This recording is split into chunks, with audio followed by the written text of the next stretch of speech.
નમસ્કાર ખેડૂત મિત્રો, જય કિસાન જય ભારત। ખેડૂત ભાઈઓ, આપણે ખાતરના મુદ્દા પર ચર્ચા કરતા કરતા જ્યાં પહોંચ્યા છીએ એ પોઈન્ટ કદાચ એવો છે મારી સમજણ પ્રમાણે કે આપણે કયા કયા ખાતરો વાપરવાના છે એની માહિતી મોટા ભાગે આપણે મેળવી લીધી છે। હવે કયા ખાતરો ક્યાં નથી વાપરવાના આ એક અગત્યની બાબત છે, એને આપણે સમજવાનો પ્રયાસ કરવો પડશે।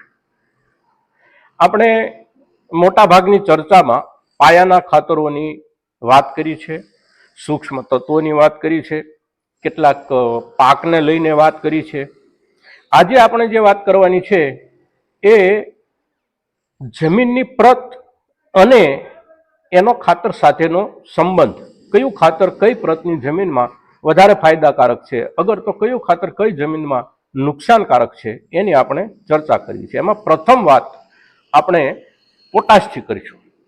પોટાશ ખાતર બહુ અગત્યનું તત્વ છે, પણ કઈ જમીનમાં કયું પોટાશના બે પ્રકારો આપણને ખાતરના રૂપમાં સામાન્યપણે મળે છે, બાકી એના જુદા જુદા ઘણા બધા પ્રકારો છે અને કેટલું કેમિકલ યુઝમાં હોય છે, કેટલું ખાતરના યુઝમાં હોય છે, પણ બે મુખ્ય પ્રકારના પોટાશ આપણને માર્કેટમાંથી ખાતરના રૂપમાં મળે છે, જેમાં એક છે મ્યુરેટ ઓફ પોટાશ અને બીજું છે સલ્ફેટ ઓફ પોટાશ।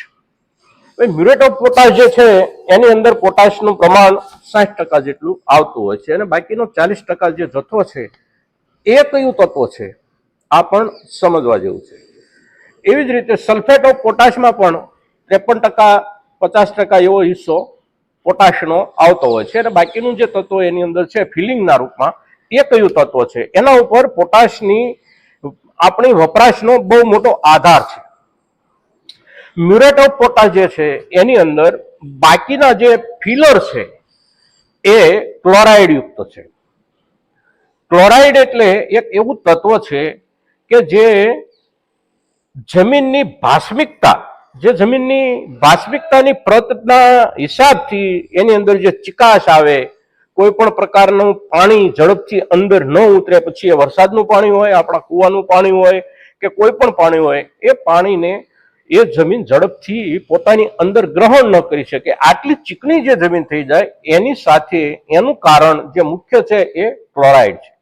એટલે આવા પ્રકારની જે જમીનો છે આપણી, એ જમીનોની અંદર આપણે પોટાશ જ્યારે આપીએ છીએ, અગર તો આપણે જ્યારે આપવો છે ત્યારે મ્યુરેટ ઓફ પોટાશ એને માટે બરાબર નથી, એને માટે આપણે સલ્ફેટ ઓફ પોટાશ આપવો પડશે।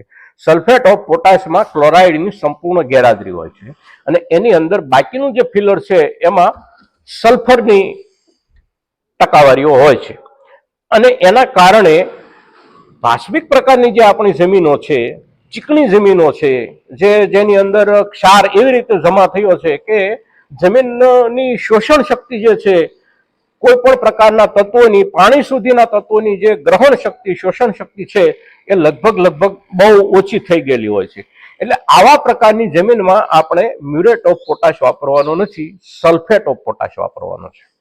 આપણો જે અંદર પાક આપણે લેતા હોઈએ એ પાકની જરૂરિયાત પ્રમાણે આપણે એમાં સલ્ફેટ ઓફ પોટાશ આપવાનો છે, મ્યુરેટ ઓફ પોટાશ આપવાનો નથી। હવે જ્યારે આપણે એનપીકે આપીએ છીએ ત્યારે એનપીકે ખાતરની અંદર જે પોટાશ આપણને મળે છે 12-32-16, સામાન્ય રીતે એનપીકેમાં આપણે પાયામાં વાપરીએ છીએ, એટલે 12-32-16ના હિસાબે 16% એની અંદર જે પોટાશ આવે છે એ ક્લોરાઇડ યુક્ત પોટાશ નથી, એટલે એ ખાતર આપણે એમાં આપી શકીએ છીએ। પણ જ્યારે મ્યુરેટ ઓફ પોટાશ, સીધો પોટાશ આપણે આપવો છે ત્યારે એમાં સલ્ફેટ ઓફ પોટાશ આપવાનો છે। ત્યારબાદ બીજી વાત આપણે કરીએ સિંગલ સુપર ફોસ્ફેટની। હવે જે પ્રકારની આપણી જમીનો છે એમાં ભાસ્મિક પ્રકારની જે જમીનો છે, જે ચીકણી માટી છે, પલળે એટલે ચીકણી થઈ જાય છે, સુકાય એટલે એકદમ કડક થઈ જાય છે, જેને આપણે સામાન્ય રૂપમાં એવું પણ કહેતા હોઈએ છીએ ખેડૂતની ભાષામાં કે ભાઈ પાઈને પીતવાડિયું કરી દીધું છે, હવે એમાં ઉગાડા પૈકી હલાય એવું નથી। આવું જે આપણું જમીનનું બંધારણ થઈ ગયું હોય, જેની અંદર આપણે ખારું પાણી પાતા હોય, નબળું પાણી પાતા હોય આપણા કુવા કે બોરનું, તો એના પરિણામે 1 વર્ષે 2 વર્ષે 5 વર્ષે જેટલી પાણીમાં જેટલી નબળાઈ અને જેટલું આપણું પિયતનો જે દર છે કે 1 સિઝન કામ લીધું આપણે કે 2 સિઝન કામ લીધું એ પાણી મારફત, તો એના કારણે એ માટીની અંદર જે અસર થઈ છે ક્લોરાઇડની, એ અસરના કારણે એકદમ કડક થઈ ગયેલી, એકદમ ચીકણી થઈ ગયેલી જે માટી છે, એ માટીમાં જ્યારે આપણે વાવેતર કરવું છે અને ખાતર આપવું છે ત્યારે આપણે ફોસ્ફરસ માટે ડીએપી કે એનપીકે આપીએ છીએ એની જગ્યાએ આપણે સિંગલ સુપર ફોસ્ફેટ આપશું તો લાભ વધારે થશે.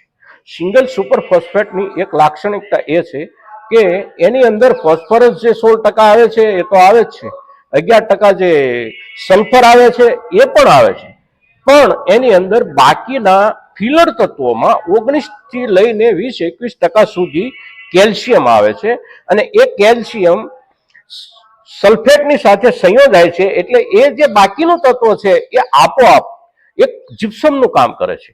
આપણે કડક થઈ ગયેલી જમીનમાં, ચીકણી થઈ ગયેલી જમીનમાં કેટલાક સમયે જેમ જીપ્સમ વાપરીએ છીએ અને આપણને ખૂબ મોટો ફાયદો દેખાય છે, એ ફાયદાનો દર આપણને સિંગલ સુપર ફોસ્ફેટ વાપરવાથી આપણી જમીનમાં દેખાશે.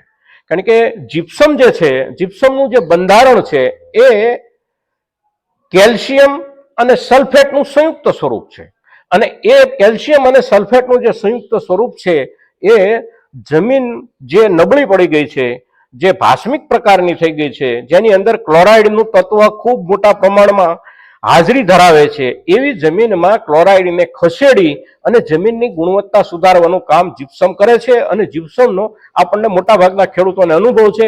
આપણા પોતાના ખેતરમાં હોય તો પણ ભલે, આપણા પડોશીઓના ખેતરમાં હોય તો પણ ભલે, અને આપણા અન્ય ખેડૂત મિત્રોના ખેતરમાં હોય તો એનો આપણને અનુભવ છે. જેને જેને આ વાપર્યું હોય તો એને એનો ફાયદો થયો છે. એટલે સિંગલ સુપર ફોસ્ફેટ જે વધારે પડતી ક્લોરાઇડયુક્ત જમીન છે એમાં આપણે સિંગલ સુપર ફોસ્ફેટ વાપરવાનો આગ્રહ રાખીએ ડીએપીની બદલીમાં.